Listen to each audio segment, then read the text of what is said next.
नमस्कार. मी हिंगलाज माता मंदिराचे पुजारी श्री अनिरुद्ध शास्त्री पंगे गुरुजी.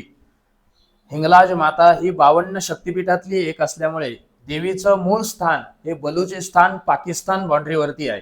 तिथे डोंगरावरती गुफेमध्ये देवीचं मूळ स्वरूप आहे. त्यानंतर डोंगरपुरी महाराज एक तपस्वी साधू होते. 1227-28 या कालावधीमध्ये देवीची त्यांनी 95 वर्षे पायी वारी केल्यानंतर देवीला प्रसन्न केलं आणि त्यांनी देवीला सांगितलं का मी आता थकलेलो आहे, मी आता शरीराने पूर्ण थकलेलो आहे, मला चालता येणार नाही, म्हणून तू मला माझ्या गावी चल, मला तुझं दररोज दर्शन करता येईल. देवीने दृष्टांत दिला, साक्षात्कार दिला. देवीने सांगितलं की मी तुझ्या भक्तीवरती खूप प्रसन्न झालेली, म्हणून मी तुझ्या गावी यायला तयार आहे, पण मी लहान कुमारिका रूप धारण करते, लहान मुलीच्या रूपामध्ये येते आणि तुझ्या मागे चालत राहते. तू पाठीमागे फक्त ओळून बघायचं नाही, ज्या ठिकाणी तू मागे ओळून बघशील तिथे मी स्थित होईल, परत पुढे येणार नाही, असं देवीला वचन दिल्यानंतर ते राजस्थान, गुजरात, नंतर महाराष्ट्रामध्ये नाशिक मार्गे या मार्गे चालले होते. या खेड्याचं पूर्वीला नाव कारस होतं आणि नंतर मग खेडे उगाव असं झालेलं आहे. तर इथे डोंगरपुरी महाराज पुढे होते, नदीच्या जवळ आलेले होते आणि पाठीमागे देवी होती. या नदीला महापूर आलेला होता. मग त्यांना असं वाटलं की एवढ्या दूरवरून आपण आलेलो आहे, कधीच कोणती अडचण आली नाही, परंतु या ठिकाणी काहीतरी संकेत असावे, म्हणून आपण देवीला विचारू या पाण्यातून जायचं की इथे स्थित व्हायचंय.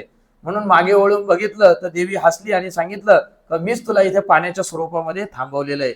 मग देवी इथे स्थित झाली. त्यांनी त्यावेळेला देवीला अभिषेक, पूजन वगैरे सर्व स्थापना पूजन केलं आणि नंतर तिथे देवीपासून 1008 फूट अंतरावरती संजीवनी समाधी घेतली, म्हणजे जिवंत समाधी.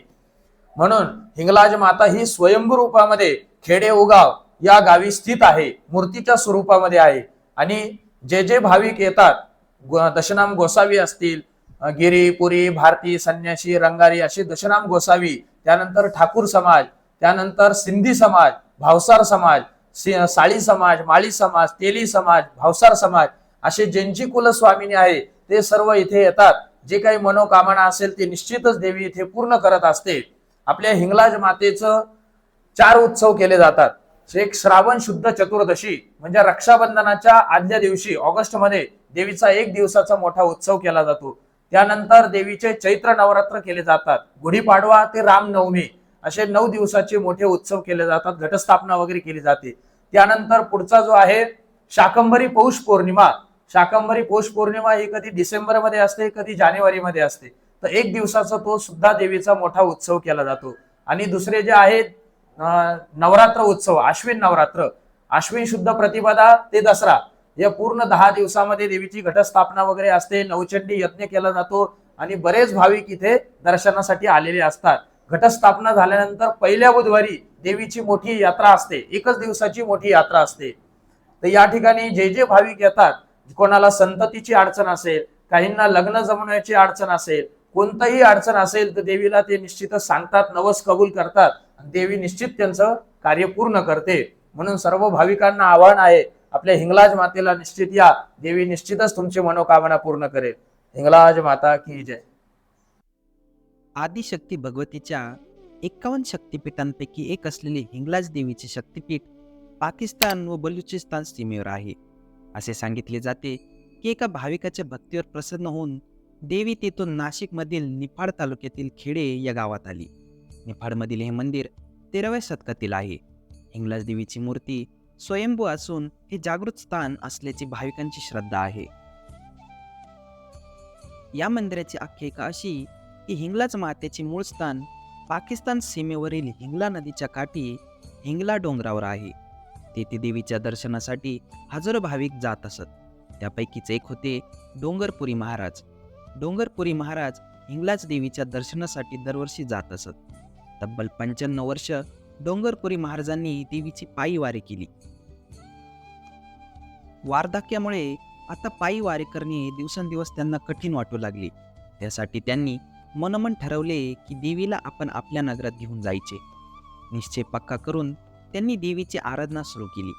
हिंगलाज देवीनेही प्रसन्न होऊन डोंगरपुरी महाराजांसोबत त्यांच्या गावी जाण्याची विनंती मान्य केली. डोंगरपुरी महाराजांनी वळून मागे न पाहण्याच्या अटीवर देवी त्यांच्यासोबत मार्गक्रमण करू लागली. त्र्यंबकेश्वर, नाशिक, पिंपळगाव मार्गे कारस या गावी म्हणजे सध्याचे खेडे हे गाव या ठिकाणी आले तेव्हा तेथील विनता नदीला महापूर आला होता. आता पुढचा प्रवास कसा करायचा या संदर्भात मातेचा विचार घ्यावा या उद्देशाने डोंगरपुरी महाराज मागे वळले आणि तेव्हाच तेथे दिव्य प्रकाश पडून देवी मूर्तीच्या रूपात स्थित झाली. त्यानंतर देवी इथून पुढे येणार नसेल तर आपणही पुढे जायचे नाही हा विचार करून डोंगरपुरी महाराजांनी आता जेथे मंदिर आहे तेथेच शास्त्रोक्त पद्धतीने हिंगलाज मातेच्या या स्वयंभू मूर्तीची प्रतिष्ठापना केली. त्यानंतर 1228 मध्ये स्वतः डोंगरपुरी महाराजांनी दगडी चिऱ्यांच्या साह्याने या देवीचे मंदिर बांधले. असे सांगितले जाते देवीची काही वर्षे सेवा केल्यानंतर डोंगरपुरी महाराजांनीही या मंदिरासमोर संजीवन समाधी घेतली. समाधी स्थानाची रचनाही काळ्या चिरेबंदी दगडात हेमाडपंथी स्वरूपाची आहे. हिंगलाज देवीला स्थान दाखल्यानंतर ते तीर्थ डोंगरपुरी महाराजांच्या समाधी स्थानावर जाईल अशी रचना या मंदिरात करण्यात आली होती. प्रशस्त परिसरात असलेले हिंगलाज माता मंदिर मोठे असले तरी ते साधे आहे. मुख्य मार्गाला लागून असलेल्या या मंदिर परिसरात सर्वत्र पेवर ब्लॉक लावल्यामुळे हा परिसर स्वच्छ व सुंदर भासतो. मंदिरासमोर दीपमाळ आहे. सभामंडप व गर्भगृह असे मंदिराचे स्वरूप आहे. गर्भगृहात देवीची मूर्ती ही कुमारिका स्वरूपात काळ्या पाषाणाची आहे. मातेच्या कपाळावर ज्योतिर्लिंग स्वरूपात तिसरा डोळा आहे. डोळ्यावर मुकुट, कानात कर्णफुले, नाकात नथ असा मातेचा शृंगार केला जातो. मूर्तीला 4 भुजा असून त्यातील 3 हातांमध्ये आयुधे तर 1 हात आशीर्वाद देत आहे. हिंगलाज देवी मंदिराच्या थोडे पुढेच हे मंदिर संत डोंगरपुरी महाराजांच्या स्मरणार्थ बांधलेले असून भक्तांसाठी श्रद्धेचे महत्त्वाचे केंद्र आहे. या मंदिराची रचना ही दगडी आणि त्यावरील कोरीवकाम अत्यंत सुंदर दिसते. मंदिराच्या भिंतीवर प्राचीन शिलालेखही दिसतो ज्यातून या मंदिराचा इतिहास समजतो. मंदिराच्या परिसरात धार्मिक कार्यक्रम, भजन, कीर्तन आणि यात्रेचे आयोजन केले जाते. त्यामुळे या ठिकाणी नेहमी भक्तांची वर्दळ असते. तुम्हाला हिंगलाज माता मंदिराची माहिती कशी वाटली कमेंटमध्ये नक्की सांगा. अशाच प्रकारची प्राचीन मंदिरे, गडकिल्ले आणि ऐतिहासिक ठिकाणांची माहिती पाहण्यासाठी आपल्या ट्रॅव्हलर महेश या यूट्यूब चॅनलला नक्की सबस्क्राईब करा. व्हिडिओ आवडला असेल तर लाईक करा व शेअर करा. पुन्हा भेटूया असंच एका नवीन ऐतिहासिक आणि पवित्र ठिकाणाच्या प्रवासात. तोपर्यंत धन्यवाद.